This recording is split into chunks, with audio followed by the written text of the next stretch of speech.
Voz activa y voz pasiva, hecho por Alan Avisa y Juan Romero.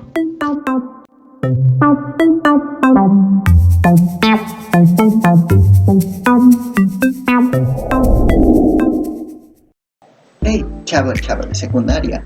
Yo soy el profe Alan y el día de hoy te enseñaré qué es la voz activa y qué es la voz pasiva. Y también te enseñaré cómo transformar oraciones del modo activo al modo pasivo. Primero te pido que retomes los siguientes aprendizajes que adquiriste en sexto de primaria. ¿Recuerdas cuáles son las oraciones simples y cuáles las compuestas?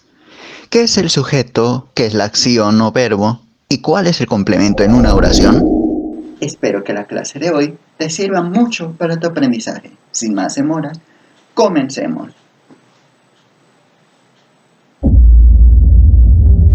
Primero definamos qué es la voz activa y qué es la voz pasiva. A continuación los conceptos, sin dar tanto rodeo al asunto.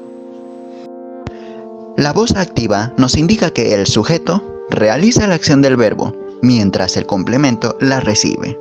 Ahora bien, la voz pasiva nos permite enfatizar una acción y a quien ha afectado, dejando en primer plano al complemento y en segundo a quien la ha ejecutado.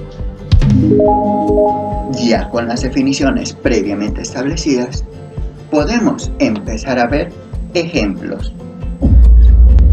Podemos decir que la oración Adriana superó al COVID-19, hablando de que ella se curó, está en voz activa, debido a que se hace énfasis en el sujeto, Adriana. Y en segundo plano se encuentra la acción y el complemento, venció al COVID-19. Ahora, si decimos que el COVID-19 fue superado por Adriana, podemos notar que la oración está en voz pasiva, porque da mayor relevancia al complemento y al verbo que al sujeto que resultó afectado. O sea que se le da mayor importancia que el COVID-19 ya no está presente en el organismo de la chica.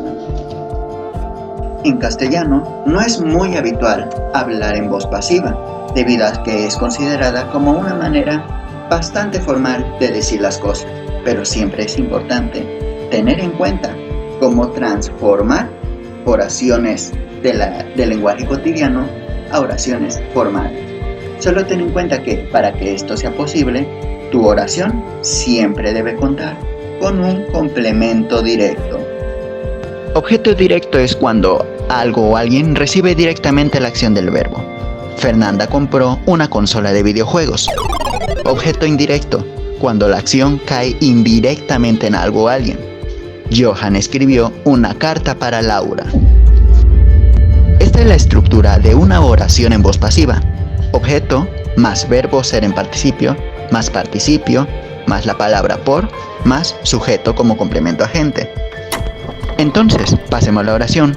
Fernanda compró una consola de videojuegos a voz pasiva. El objeto es la consola de videojuegos. El verbo ser en pasado se convierte en fue. El participio de comprar es comprado. Se agrega el por y por último el sujeto Fernanda. Entonces, la oración en voz pasiva quedaría así. La consola de videojuegos fue comprada por Fernanda. ¿Ya viste qué fácil es esto? Realmente, transformar una oración de voz activa a voz pasiva es sencillo. Solo debes de tener cuidado con las conjugaciones de los verbos. En este caso, el verbo ser o estar y el verbo de la acción deben de estar siempre en participio. Veamos si comprendiste este tema. A continuación, se muestran 3 ejercicios de repaso. Aquí están las respuestas. Esto es todo por el momento, pero aquí un último ejemplo de repaso con esto de la pandemia. Alan se puso el cubrebocas. Es una oración en voz activa, pero el cubrebocas fue puesto por Alan es en voz pasiva. Hasta la próxima y recuerda, protégete contra el COVID-19.